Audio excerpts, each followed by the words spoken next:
Usually, when we think about the architecture of the modern world, especially something as sleek and futuristic as artificial intelligence, we tend to picture these sterile server Oh, farms. yeah, like clean, infinite lines of code. Right, exactly. We imagine this inevitable, hyperlogical progression of technology where everything is precise. Like you build a machine, you plug it in, and the output is just, there, clean and binary. Well, it definitely feels inevitable in hindsight, right? We Right. love to view technological history through this lens of perfect, uninterrupted progress. It's comforting to think the future is just mathematically calculating itself in some pristine lab somewhere. But then you actually pull back the curtain on how we got here, and that sterile image totally shatters. Hmm. We are looking at a developmental landscape that is, honestly, incredibly messy. It's a landscape built not just on algorithms, but on sheer exhaustion and some truly wild, contrarian bets. So, okay, let's unpack this because today we are taking a deep dive into a fascinating stack of material. Yeah, a really incredible stack today. We are looking at excerpts from the 2024 autobiography, The Worlds I See, alongside some deeply technical documentation on spatial computing and, historical data. And it is all centered around Fei Lei, the woman famously known as the godmother of AI. What's fascinating here is that my virtual backdrop today is actually split right down the middle to reflect exactly that messy journey. Oh, I see that. It's quite the contrast. Right, on one side, I've got this dusty 1950s chalk-dusted university blackboard, and on the other, a cutting-edge, fully rendered 3D virtual cityscape. Because to understand the massive leap in AI history we are exploring today, and, well, to understand exactly where AI is going right now in 2026, we have to look at the audacity of one researcher who looked at the entire scientific establishment and bet against them twice. And for you listening right now, here is exactly why you need to care about this story. If you want to understand why AI suddenly exploded out of nowhere in 2012 after, decades of doing basically nothing, and why your world is about to fundamentally change all over again with something called spatial intelligence, you have to understand Fei Lei's trajectory. Absolutely. You can't separate the science from the person. Right. Before we can even begin to understand her scientific bets, we have to look at the grit that was forged in her early life. We are starting in Chengdu, China, in the 1980s. Yeah, and her upbringing in the Sichuan province paints this really incredible picture. Her parents were intellectuals, right? Her mother was a secondary school teacher, and her father worked in a computer department at a chemical factory. But his approach to parenting was a bit different for that era, right? Very different, Yeah. highly unusual for the environment. She actually describes her father as an unserious parent. He completely deprioritized her grades, which was practically unheard of then. Oh, wow. Yeah, instead, he cared entirely about her curiosity. He would take her out to the mountains just to, draw or observe insects. He was effectively fostering this pure scientific mindset, you know, the ability to just observe the physical world without rushing to test or grade it. That sounds like an ideal foundation for a scientist, honestly. But it violently clashed with the rigid social structure she was operating in, because despite being academically brilliant and outperforming the boys in her classes, she was constantly signaled that her intellect was somehow this anomaly. Right, the environment was not supportive of that at all. There is this incident from her elementary school that really highlights the psychological weight of the era. Near the end of her last year, a teacher dismisses the girls to go home but tells the boys to stay behind. And young Fei Li, she actually hides by the door and listens in. And what she hears is just a stark reminder of the cultural barriers she faced.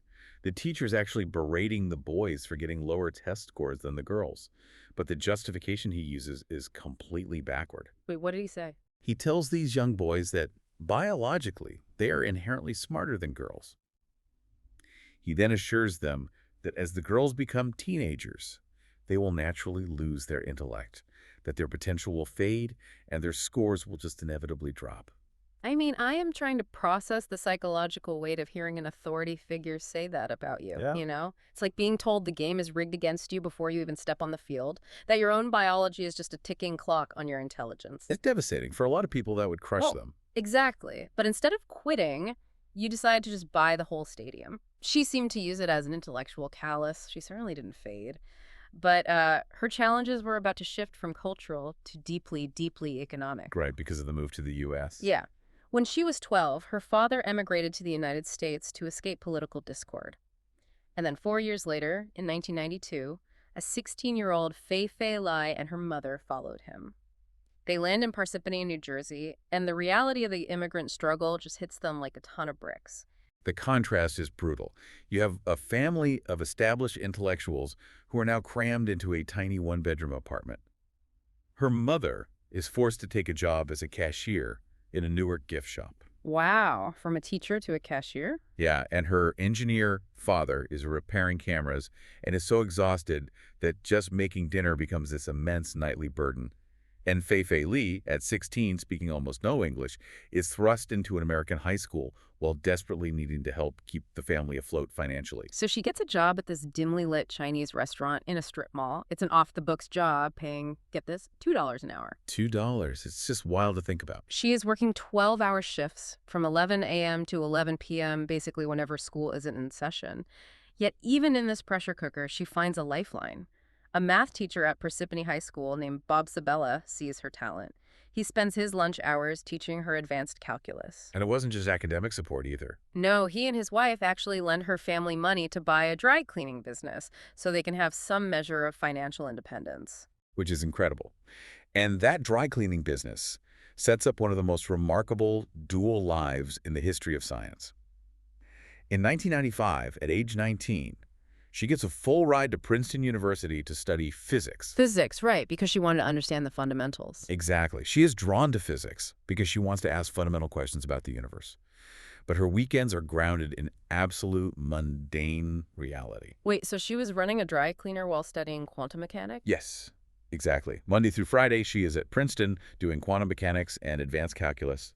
Then every single weekend, for 7 years, she travels back to Parsippany to run the register, inspect garments, and manage billing at the shop. That is insane. Saturday and Sunday, she is sorting other people's laundry. Yeah. She essentially acted as the CEO of this small business, managing it remotely, even halfway through her PhD at Caltech. Sorting laundry on Sundays doesn't exactly scream future of tech, but, maybe that's exactly why she was able to see what the rest of the AI establishment missed. Let's look at the absolute state of AI in the early 2000s. To understand the magnitude of what she did next, we have to understand the bottleneck the entire industry was stuck in. Right, and to set the stage for that, let's look at the historical usage of the phrase artificial intelligence, because it all started at a 1956 Dartmouth conference. Ah, the famous Dartmouth workshop. Yep, it was a 2-month study organized by pioneers like Marvin Minsky and Claude Shannon. Their goal was to see if they could make machines simulate human learning. And looking at the data, the mailing list for that conference included names like John Nash and Herbert Simon. Wait, I recognize those names, but they weren't computer scientists, right? Didn't they win Nobel Prizes in economics later on? They did. It's a great piece of trivia.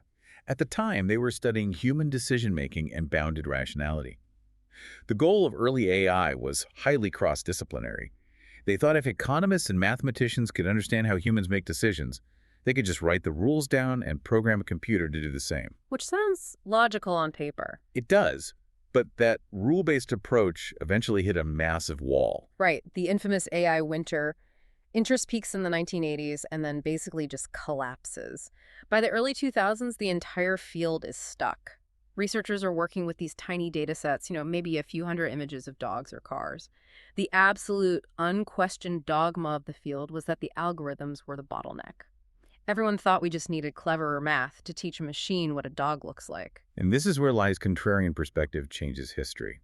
In 2007, she looks at this stalled field and decides everyone is wrong. The math isn't the problem.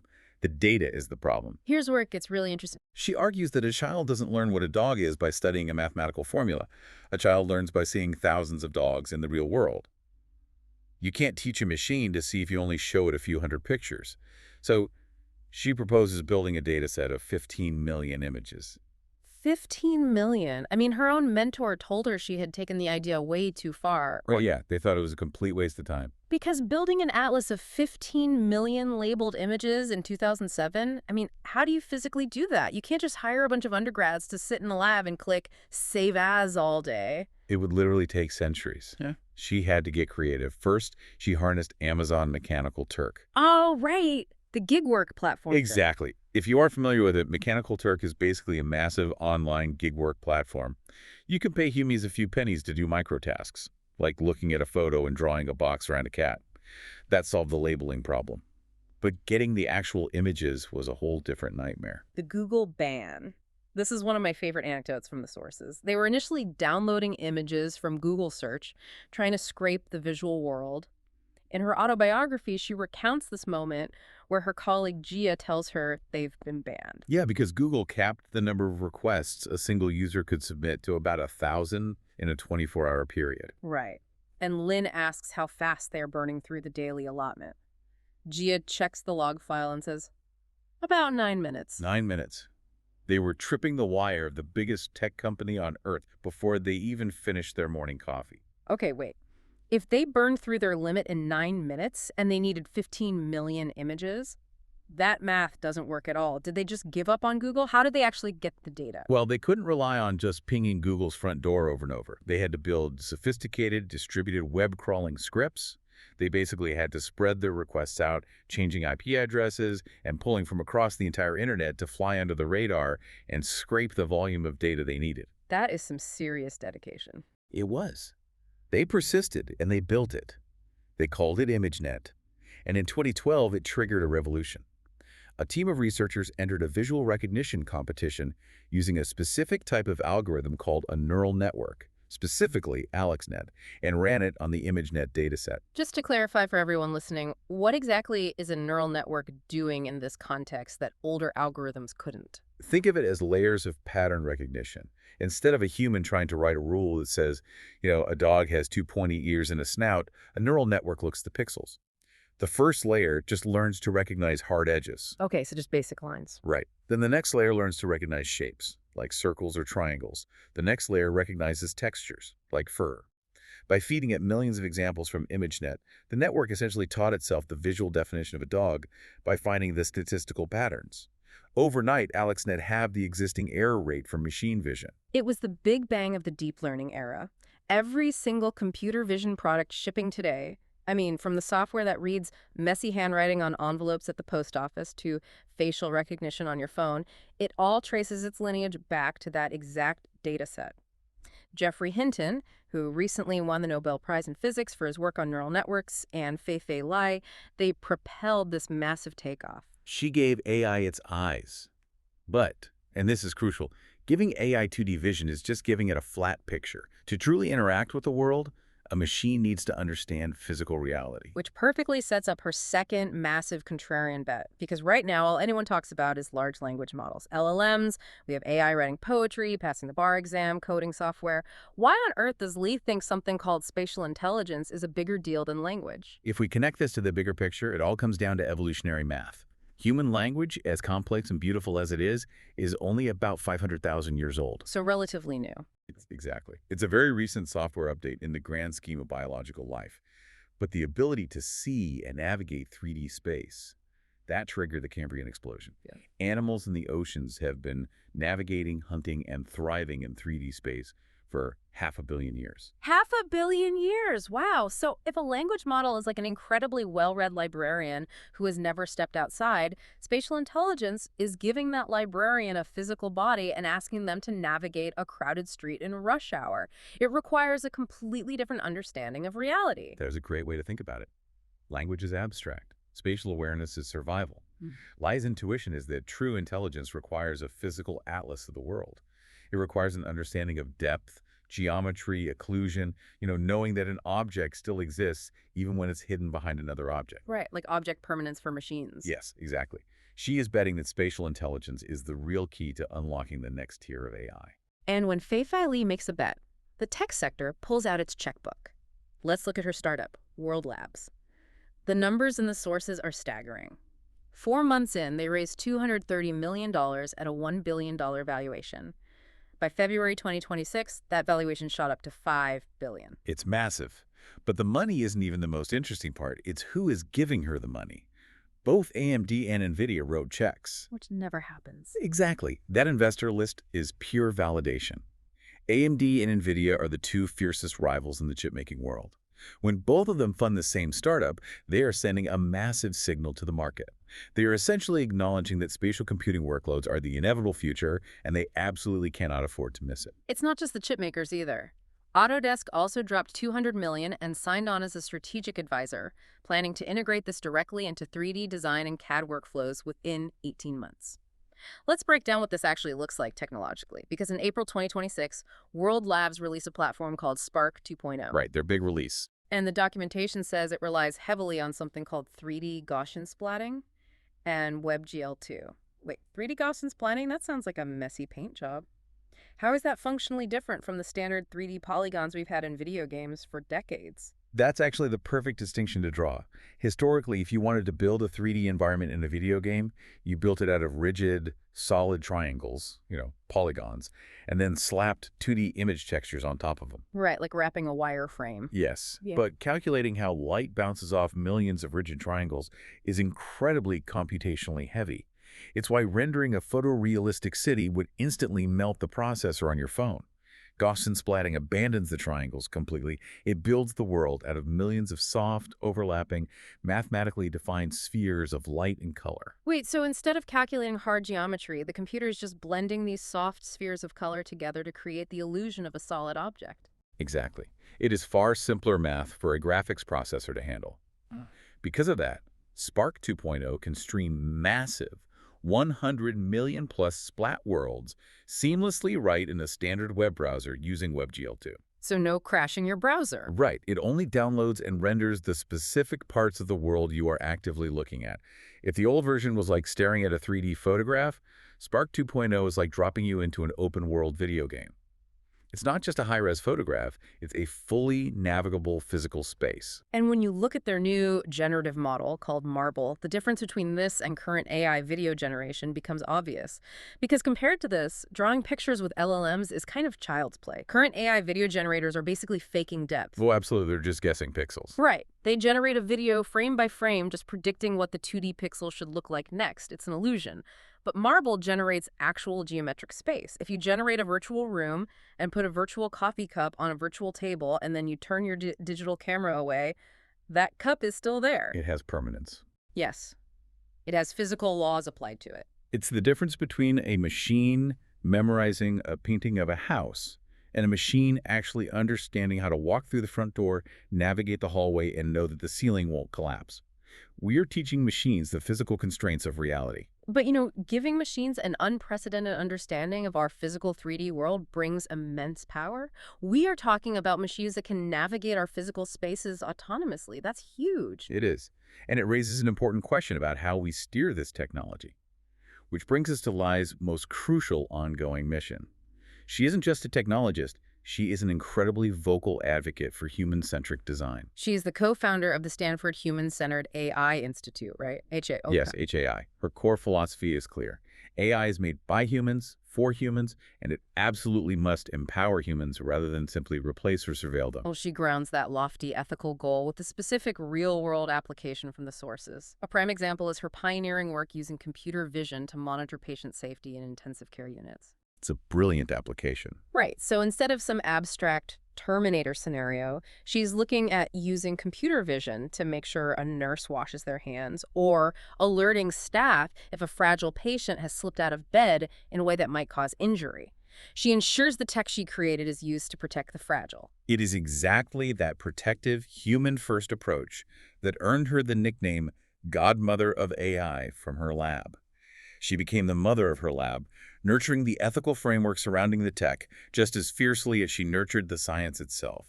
So what does this all mean? Let's zoom all the way out and summarize Lai's arc for you. We have traced the journey of a woman who started out working 12-hour shifts at a dimly lit restaurant for $2 an hour, a teenager who spent her weekends running a dry cleaning business while deciphering quantum mechanics at Princeton. Quite the resume. Truly. She placed a contrarian bet on data over algorithms, crowdsourced 15 million images, and fundamentally birthed modern computer vision. And now she is a $5 billion pioneer leading the charge on spatial intelligence, trying to teach machines the literal laws of physics. She placed two massive bets that the scientific establishment thought were crazy, and she is poised to win both. Looking at her trajectory, it is highly likely we will see her formally recognized at the highest levels of science.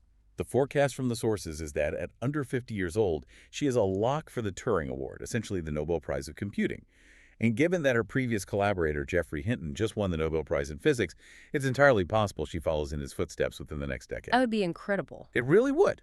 If her bet on spatial intelligence is right, it is the last major unlock before embodied AI, robots that can physically navigate our world flawlessly, actually works. I want to leave you, the listener, with a final thought to mull over today based on that exact idea. Look around the room you are sitting in right now. Really look at it. Notice the depth of the desk in front of you, the space behind your chair, the way the light hits the geometry of the walls. Just take it all in. Yeah. For your entire life, technology has just been a flat screen you stare into. It has talked to you through text or 2D images. But if ImageNet gave AI its flat eyes, spatial intelligence gives it a physical presence in our reality. Imagine a world where a machine doesn't just process your text prompts, but physically understands the room you are in exactly the same way you do. It knows the depth, the physics, and the constraints of your physical environment. We are moving from simply communicating with machines across a digital divide to actively sharing our physical reality with them. Are we ready to share our physical space with a machine that understands the mud and the mess of our real world? Because as we saw with the journey from that messy Persephone dry cleaner to the cutting edge of 3D spatial intelligence, the future is never just clean engineering. We are stepping into a profoundly new reality. Thank you so much for joining us on this deep dive. Keep exploring, stay curious, and we will see you next time.